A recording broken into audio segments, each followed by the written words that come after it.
بسم الله الرحمن الرحیم. نن خو چونکې د صرف د نحوی ورځ ده، پرون موږ د صرف قوانین ویلو. نن به ان شاء الله نحوی لراځو. البته پرون په صرفو کې هغه یو مثالو، نو هغه دلته په لږ شانتي غلطي راغلی و معمولی غونته کې، هغه د وجه نه ما دا به سبا ډیسکس کو.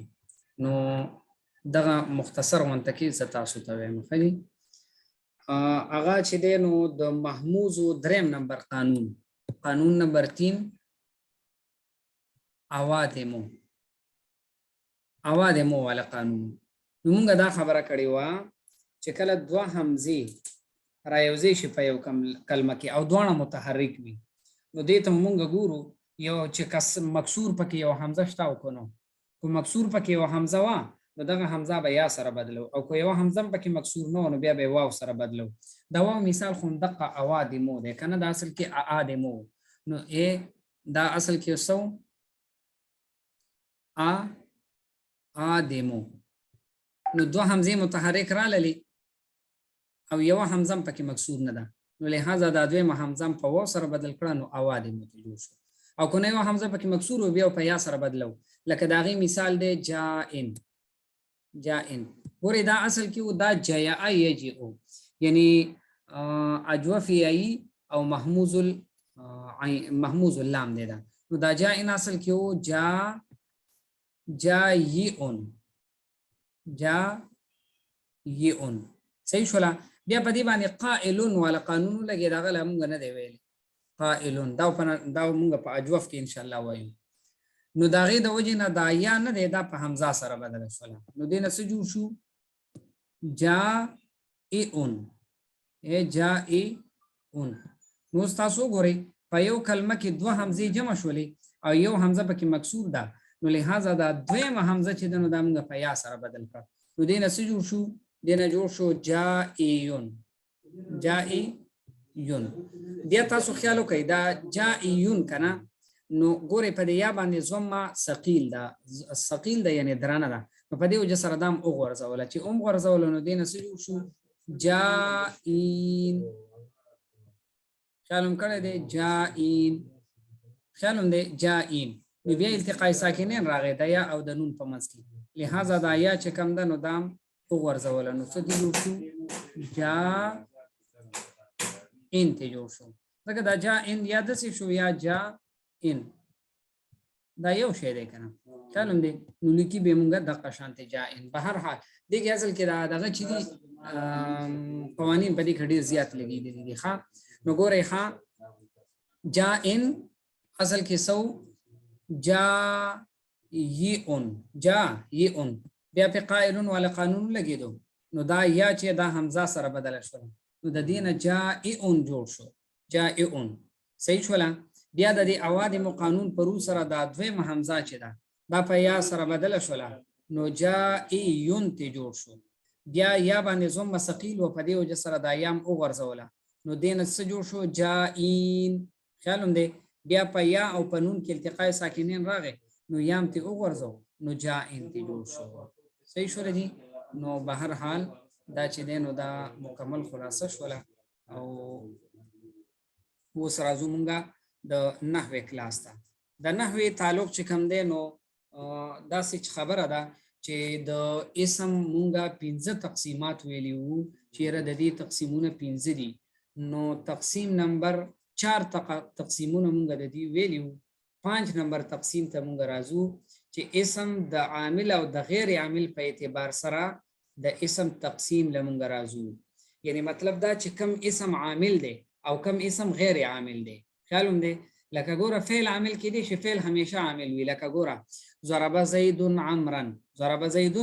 عمرا، نو د زیدون لرفع چا ورکړه ضرب ولا ورکړه، او عمرا لنصب چا ورکو ضرب ولا ورکو، لہذا دا ضرب عامل شو. نو فعل خو همیشه عامل وي، خو کله نا کله دا اسم چې دی نو دا هم عامل کېدلی شي. اوس هر یو اسم نشي عامل کېدلی، بلکې پورا 10 اسمونه دي چې دا عامل جوړېدلی شي. 10 اسمونه دي چې دا عامل جوړېدلی شي. دا به ان شاء الله موږ دلته وګورئ. ښا 1 2 3 4 5 دا 10 شو کنه، نو دا 10 عوامل دی او د دې پوره تفصیل ان شاء الله مونږ وایو. ګوره اسماء شرطیه نه دي، اسماء شرطیه دا هم عوامل دي، لکه ګوره عین شو، متا شو، ان او دغه شانتی چې دی نو اذ ما او بیا ورپسې حیث ما او بیا ورپسې راشي مهما. نو دا ټول اسمونه دي خو دا عمل کوي. څه عمل کوي؟ دا په خپل ځای باندې راشي. دا شان اسماء افعال ګوره زید قائم ابوه، نو دی ابوه له چا رفع ورکړي؟ د دې قائمون ولا رفع ورکړي، دا اسم فاعل دی. ګوره یو فاعل دی، صحیح شو. فاعل هغه ته ویل کېږي چې هغه په ترکیب کې سبجیکټ واقع شي، صحیح شو. فاعل دی ته ویل کېږي، لکه مثلا ضرب زید، نو دا زیدون چې دی نو دا فاعل دی، سبجیکټ دی. او بعضی اسم فاعل وي. اسم فاعل مونږ چې هغه گردانونو کې مونږ وایو کنه، ضرب یضرب ضربا، هغه کې چې هغه کم اسم فاعل راځي، صحیح دی جی. بهر حال اسم فاعل صفت مشبہ وغیرہ دا ټول اسماء عامله دي، یعنی دا هم داسې عمل کوي لکه څنګه چې اسم عمل کوي، فعل عمل کوي. خیال هم دی. لہذا اوس ګوره د دې بخیر د مونږ تفصیل وایو دلته، دا چې کوم تیوري مونږ لیکلي دا به وایو. ګورئ عوامل ما تاسو وی اسماء عامله پورا 10 دي. هغه پاغه کې اولنې چې د اسماء شرطیه دي. سدي اسماء شرطیه. ګوره اسماء شرطیه څه ته ویل کېږي؟ هغه ته ویل کېږي چې هغه د ان شرطیه په معنا باندې وي. ګوره ان تضرب اضرب، ان تضرب اضرب، نو دلته د ان باقاعده عمل کړی دی. څه عمل کړی دی؟ تضرب له هم جزم ور کړی دی. لکه ګورئ ښه زه به تاسو دا ووایم چې ان تضرب اضرب. ګورئ ان تضرب از رب، خیالم دی. نو دا خو اصل کې وو ان تضربو، خیالم دی اضربو، ځکه فعل مضارع دی کنه. خو د ان د څه چل وکړو چې د ان د فعل مضارع له جزم ورکو، نو د پیش په ځای باندې زبر، د پیش په ځای باندې جزم راغی، نو دا شرط دی. دا څه شی دی؟ شرط دی. او د ان چې عمل وکړو نو د فعل مضارع د پیش په ځای باندې چې دی نو جزم ورکړی شو، خیالم دی. لہذا دې ته څه ویل کېږي؟ جزا ویل کېږي، جزا. نو دغه شانتي د شرط او جزا په شانتي، د شرط او د جزا په شانتي دا سیزونه چې دي نو دا هم دغه کېدلی شي، دا عمل کولی شي، دا اسماء شرطیه. اوس اسماء شرطیه نو دي، کم دي؟ من، ما، عین، متا، عین، ان، اذ، ما، حيث، ما، مهما. اوس په دې نو کې ګوره د هر یو ډیټیل ته راځو. خام من او ما او عین نه دی، دا به کله مبتدا وي او کله به مفعول به وي، خیالم دی. او کله چې کم دی نو د حرف جر د وجې نه به مجرور وي، او کله به د مضاف الیه د وجې نه مجرور وي، کله به د مضاف الیه د وجې نه مجرور وي، صحیح شول دي. نو ګوره ښه من، ما، عین دا درې، دا به کله ناکله مبتدا وي، کله ناکله به مفعول به وي، کله ناکله به دا مجرور وي د حرف جر د وجې نه، او کله ناکله به مجرور وي د څه د وجې نه؟ د مضاف الیه د وجې نه، خیالم دی. نو څلور قسمه حالت په دې باندې راتلی شي. د مبتدا مثال داسې دی، من یأتینی فهو مکرم، دا من نه دی، دا من شرطیه دی، او دلته دا مبتدا دی. من مبتدا دی، یأتینی خبر دی. مبتدا خبر دوانه چې راوځي شو نو دا په منزله د شرط شو، او فهو مکرمون دا جزا ده، صحیح شول دي. او په داسې انداز سره ګوره من شرطیه، من اسم موصول قائم مقام مبتدا کې، او بیا یا شرطیه او یأتینی دې لپاره صله شوله، دا دوه درې قسمه ترکیبونه د دې کېدلی شي. نو بیا موصول صله چې کوم ده دا شرط شو په منزله د مبتدا دی، خیالم کړی دی. او فهو مکرمون دا جزا دی په منزله د خبر دی. نو داسې ترکیب هم د دې ممکن دی، صحیح شوله. همدغه رنګې د من مثال خو تاسو له ما درکو. د عین مثال ته وګوره، ایو شیء تاکل آکل، ایو شیء تاکل آکل، نو یې دلته د ایو شیء چې دی دا مبتدا راغلی دی. او تاسو ما ویل کله ناکله به مفعول فیه وي، نو لکه ګورئ من تضرب اضرب، من تضرب اضرب، مفعول به وي کله ناکله. نو دا من نه دی، دا د دې تضرب د لپاره مفعول به دی. من خیالم دی مفعول به مقدم دی، کله ناکله دا د مفعول به نه د فعل نه مخکې دا راتللی شي، نو دلته دا مخکې راغلی دی، صحیح شول جی. او ما تاسو ویل د حرف جر د وجنم دا مجرور محلن وي لکه دا غي مثال دی بمن تمر امر بمن تمر امر خیالوم دی نو تاسو دې ته خیالو کې دا با نه د پمن باندې داخل شو نو خامخا جری ولا ورکو کنه او کله به د مضافله د وجنه دی مجرور وي لکه غلام من تضرب اضرب جس کا غلام تو مارےگا اس کا غلام میں بھی ماروں گا نو غلام من غلام مضاف ته او من مضاف الیه دی او مضاف الیه مجرور وي کنه نو په دې وجه سره دا مجرور راغی خجی د دین علاوه شپږ پاتې شنو پاره کې او اینا متا ان اذ ما حيث ما مهما نو دا نه دی دا 1 2 3 4 5 6 درې خواغه وشو کنه من ما عیون باقی شپږ پاتې شو نو دا شپږ نه دی کله دا مفعول فيه مراتل شي کله دا سرات لشي مفعول فيه او کله دا مجرور هم راتل شي صحیح شولا د مفعول فيه مثال دی اين تجلس اجلس دا اين چې دی دا اوس مفعول فيه دی تجلس لپاره متى تصم اصم نو دا متى د تصم لپاره مفعول فيه دی ان تكتب اكتب نو ان چې دی دا د تكتب لپاره څه شي دی مفعول فيه دی صحیح دی جی اذ ما تسافر اسافر نو دلته هم دا اذ ما چې دی دا د تسافر لپاره مفعول فيه دی او د څه په ټول ورزه او کله نا کله دا محلن مجرور وي لکه دا غي مثال دی من اين تقرا اقرا جہاں سے تو پڑھेगा وہاں سے میں بھی پڑھوں گا خیالم کړه دې عزت کوي وسره نو دلته دا اين دا مجرور دی ولې ځکه من حرف جر په داخل شوی دی نو لہذا دا د حروفی د اسماء شرطیه تفسیر شو د اسماء شرطیه نه پس مونږ دویم نمبر اسماء طرف ترازو چې هغه ته ویل کی اسماء افعال دا اسماء افعال چې د دې پوره تفصیل مونږ ویلو هغه اسم چې هغه د فعل یعنی ظاهرا خدای اسم دی خدای فعل په معنا باندې دی خیالوم دی نو دا هم باقاعده عمل کوي کنه لکه تاسو ما ویلو چې دا دوه قسم دي بعضی اسماء افعال هغه دي چې هغه د ماضی په معنا باندې دي لکه هیهاتا افترقا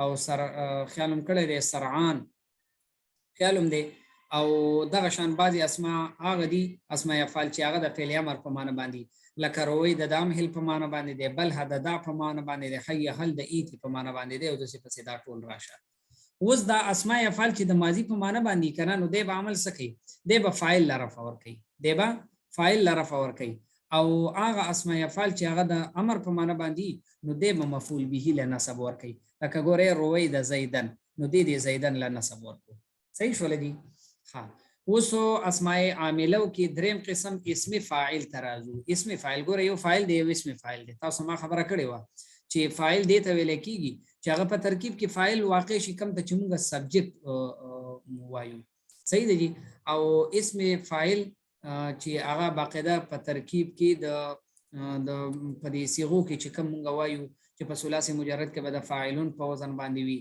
او د ثلاثي مجرد نه علاوه د نور کم بابونه دي نو داغه د مضارع معلوم په وزن باندې وي خو ابتدا کې عمومي مضمومه راوړي د اسم فاعل دغه ما تاسو ویلو په ابتدا کې دغه پورا تشریح تاسو ما کړی و صحیح دی نو اسم فاعل چې دی دا هم د اسماء عاملو نه دی اسم فاعل تعریف ترازو مونږه اسم فاعل څه ته وایي اسم فاعل ګور عقد کنه دا همغه سیمال ته ویلو دا مونږه په علم الصرف کې ویلو دلته دوباره مونږ د دې قانون دوباره د دې مختصر غونډه کې ډیفینیشن کو چې دا د فعل مضارع نه جوړیږي د فعل مضارع نه جوړیږي اوس ولې د فعل مضارع نه جوړیږي د دې د پاره چې دا په یو داسې ذات باندې دلالت کوي چې الکه د دې د فعل سره د قیام چې کوم راغلی دی نه د فعل سره چې کوم تعلق راغلی دی نو دا تعلق عارضی راغلی دی د فعل سره چې کوم تعلق راغلی دی نو دا تعلق د دې عارضی دی صحیح شول دي اوس د دې اسم فاعل عمل څه دی نو ګور ورته دا اسم فاعل نه دی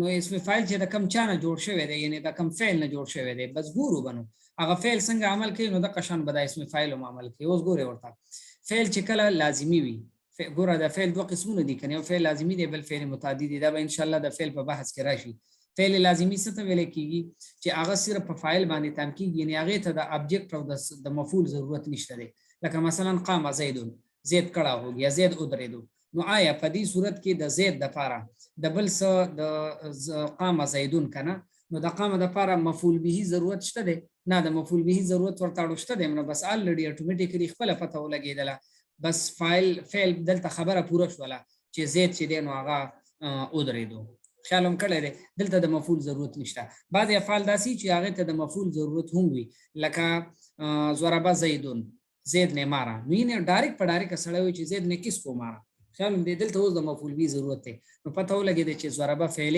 متعدی دی او قام فعل لازمی دی خیال دې نو اوس ګور ورته کو د اسم فاعل فعل لازمی نو اسم فاعل هم لازمی او کو د اسم فاعل فعل متعدی نو دی به متعدی وي خیال دې او بیا الته مونږ ویلیو چې اسم فعل چې کوم دی فعل متعدی مونږ ویلی کله کله دا یو فعل ته یو مفعول ته متعدی کی کله دوه ته کله دریو ته دا مونږ ویلی یعنی مطلب دا کله د دې یو فاعل یو مفعول راتلی کله دوه مفعول راتلی کله درې مفعول نو دغه قصه د دې دلته راتلی شي صحیح شولا هغه ټولې خبرې چې دي نو د دې دلته دي اوس د دې د عمل د لپاره څه شرایط شته دي د عمل د لپاره د دې شرایط شته دي او هغه شرایط ودی اولنې شرط خدا دې کنه چې دا اسم فاعل به ال عمل کوي چې د حال یا د استقبال په معنا باندې د سو د حال یا استقبال په معنا باندې خو د ماضی په معنا باندې نو د عمل نه کوي لکه زه بدایو یم کړه چې زید ضارب عمرا امسی زید ضارب عمرا امسی دا به جایز نه وي د دې امس نه پته ولګیدل چې دا ضاربون د ماضی په معنا باندې دي زید عمر کو کل مارنے والا تھا نو عمرن بیا صحیح نه دی بلکې زید ضارب عمرن امسی به بیا وي خیال دې چې د هغه د عمل چې هغه ظاهر نشي دیم نمبر شرط دا دی چې دا اسم فاعل نه دی دا شپږو سیزونو کې د یو سیز نه پس راغلی کو د شپږو سیزونو کې د یو سیز نه پس راغلی دی به عمل کوي کو نو راغلی نو عمل بنه کوي اولنې دا چې د مبتدا نه پس راغلی وي د مبتدا نه پس راغلی وي لکه ګور ورته زید قائم ابوه نو دا قائم د زید مبتدا نه پس راغلی دی کنه دا د فعل لازمی مثال دی یعنی قائم دا فعل لازمی نه راغلی دی کنه قام نه راوتلی دی کنه قائم د قام نه جوړ شوی دی قام فعل لازمی دی نو لہذا قائم لازمی دی اور دا فعل متعدی مثال دی زید ضارب ابوه عمرا زید جو ہے ضارب ابوه اس کا باپ مارنے والا ہے کس کو عمرا عمر کو نو تاسو ګورئ دا ضارب صيغه اسم فاعل چې دا نو دا د زیدون مبتدا نه پس راغلی ده کنه او دا ضاربون متعدی دی ولې ځکه دا د ضربه فعل نه جوړ شوی ضربه فعل متعدی دی نو ضاربون هم متعدی شو اوس تاسو ګورئ د ضاربون ابوه لرفع ور کړی دا اینه دا مرفوع دی کنه او عمرن لسه چل کړی دی نصب ول ور کړی دی صحیح شو لګي ها دویم دا دی چې یا به د موصوف نه پس راغلی یا به د سن پس راغلی د موصوف نه پس لکه ګورئ مررت برجل ضارب ابوه بکرا خیالون کړی دی مررت برجل ضارب ابوه بکرا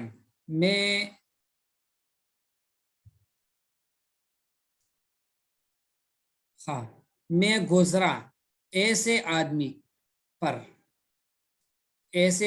پر گزرا ضارب ابوه جس کا باپ مارنے والا ہے کس کو بکرن بکر کو نو دا ضارب چې دا د رجلین د لپاره صفت ده خیالوم دی نو لہذا موږ په داسې انداز سره ترجمه کوو چې میں ایسے آدمی پر گزرا ضارب ابوه جس کا باپ مارنے والا ہے کس کو بکر کو میں ایسے آدمی پر گزرا جس کا باپ بکر کو مارنے والا ہے نو دا اوس تاسو ګورئ دا ضارب صيغه اسم فاعل دی په موصوف باندې د موصوف نه پس راغلی دی کنه دریم دا دی چې د موصول نه پس راغلی وي لکه ګورئ جاءني القائم ابوه جاءني القائم ابوه نو دا القائم نه دی القائم قائم دا د اسم موصول نه پس راغلی ځکه دی قائم سره چې دا الف لام دی نو دا الف لام د الذي اسم موصول په معنا باندې دی کنه چلون دی نو ګویا کې قائمون چې دی نو دا د اسم موصول نه پس راغلی دی جاءني القائم ابوه جاءني میرے پاس آ گیا الذي وہ قائم ابوه جس کا باپ کڑا ہے مال هغه سره راغی چې دا پلار ولاړ دی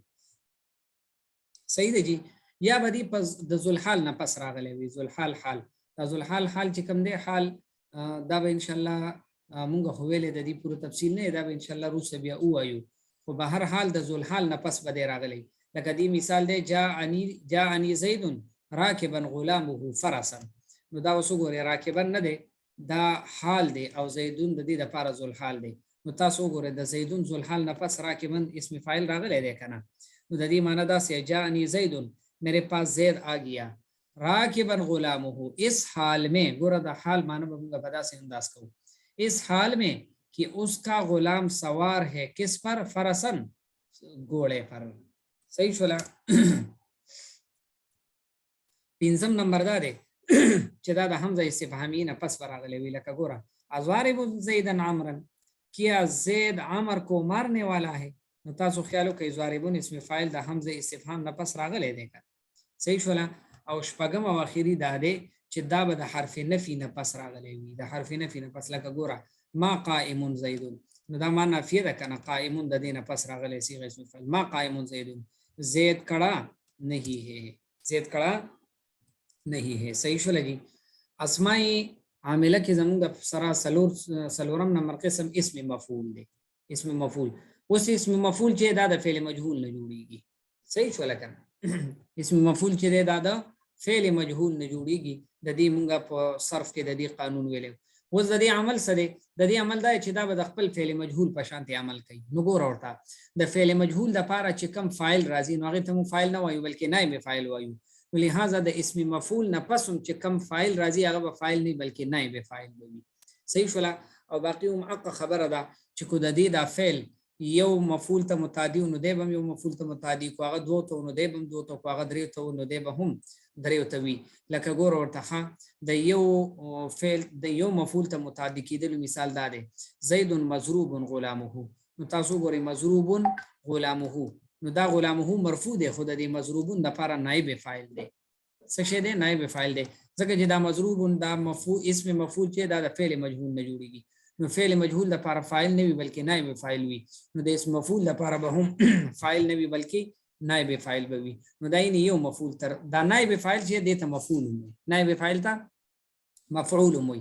او د ته نائب فاعل ځکه وي چې مفعول منصوب وي او دلته دا مرفوع راغلی دی. نو دا او چونکه فاعل مرفوع وي خدای خو فاعل نه دی، دا فاعل په ځای راغلی دی، نو دا غي نائب دی ځکه ورته نائب فاعل ویل کیږي. باقي نور دی مفعول دی. خادو مفعول طرف ته چې متعدی وي دا غي مثال دی عمرو معطن غلامه. عمرو معطن غلامه درہمن. عمر جو ہے معطن غلامه، اس کے غلام کو دینا دیا گیا ہے کیا چیز؟ درہمن، ایک درہم. نو تاسو ګورئ معطن صيغه اسم مفعول لکه او دا غلامه چې کوم دی کنه دا مفعول اول دی، نائب فاعل دی، خدا په منزله د مفعول دی او درهمن مفعول ثانی دی. او د درې مفعول مثال دی خالد مخبر ابنه عمرا فاضلا. خالد جو ہے اس مخبر ابنه اس کے بیٹے کو خبر دی گئی ہے عمر کے فاضل ہونے کا. عمر کے فاضل ہونے کا خالد کے بیٹے کو خبر دی گئی ہے. مخبرون صيغه اسم مفعول دی کنه او ابنه دا فعل اول دی نائب فاعل دی، دا مفعول اول دی نائب فاعل دی خو په منزله د مفعول دی. دا ولنې مفعول شو، دا عمرن دریم مفعول شو او فاضلن دریم مفعول شو. صحیح شولا. اوس د دې د عمل کولو د لپاره څه شرایط دي؟ اقا شرایط دي کوم چې د اسم فاعل شرایط موږ ویلو.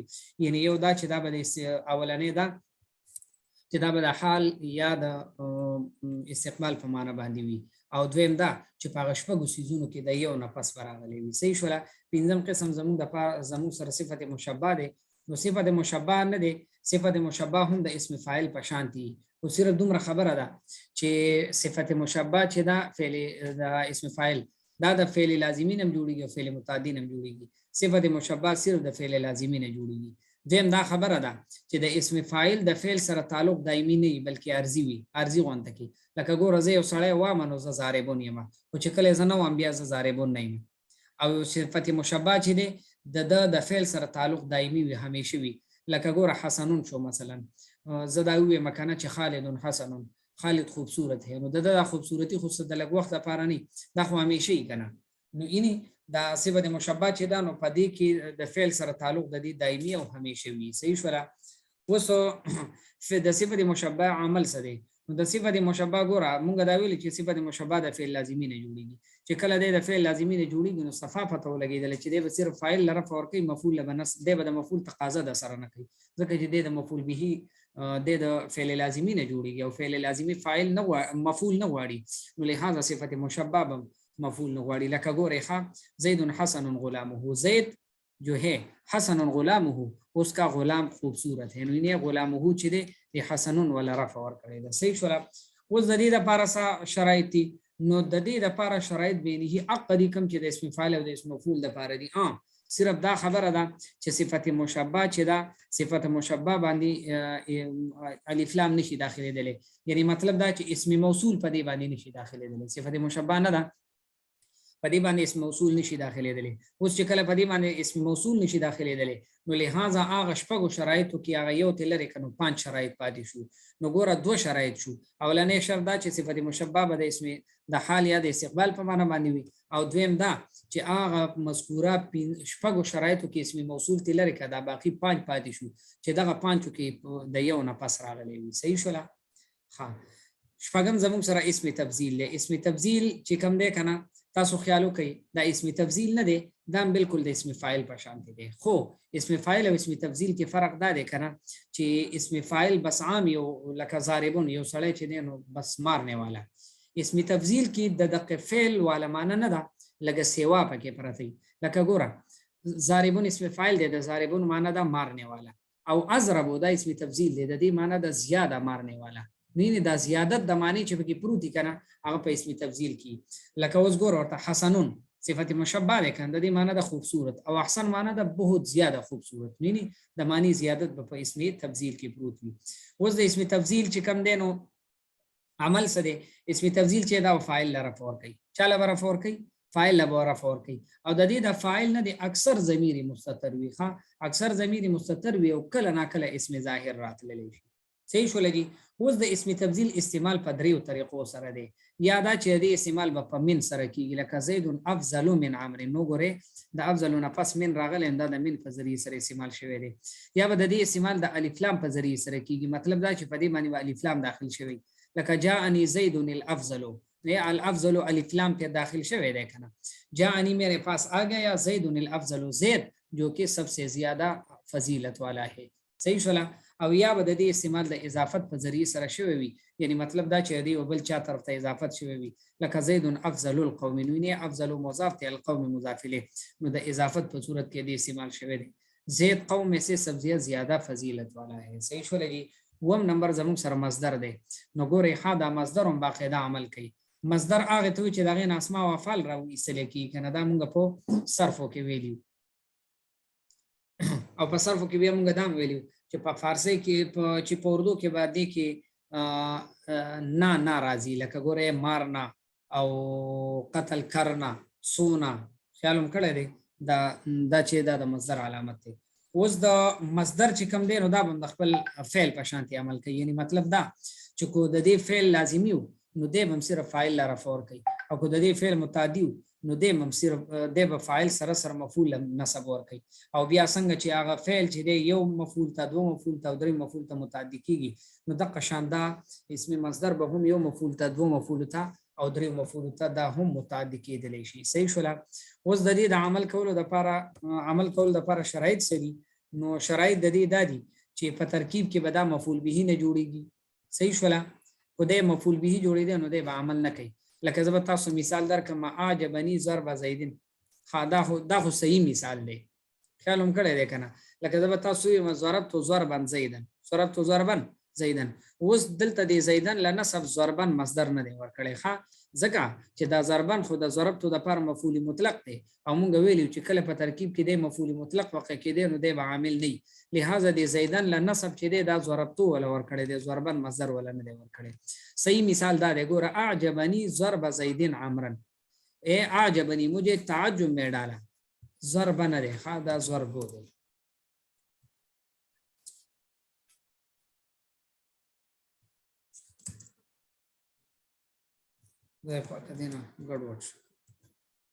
اعجبنی ضرب زیدن، دا ضرب زیدن عمرن ټول چې راوځي شي دا د عجبه د لپاره فاعل شو. اوس تاسو ګورئ دا ضرب مصدر دی، زیدن د دې لپاره مضاف الیه دی، او عمرن ولا څه دی مفعول به دی د ضرب لا، یعنی دی عمرن ل دی ضرب مفعول به ولا څه ور کړی دی، نسب ولا ور کړی دی.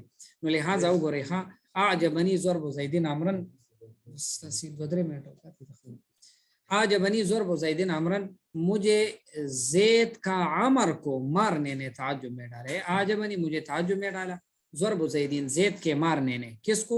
अमरन अमर को, ज़ैद के अमर को मारने ने मुझे ताज्जुब में डाला। सही शोला।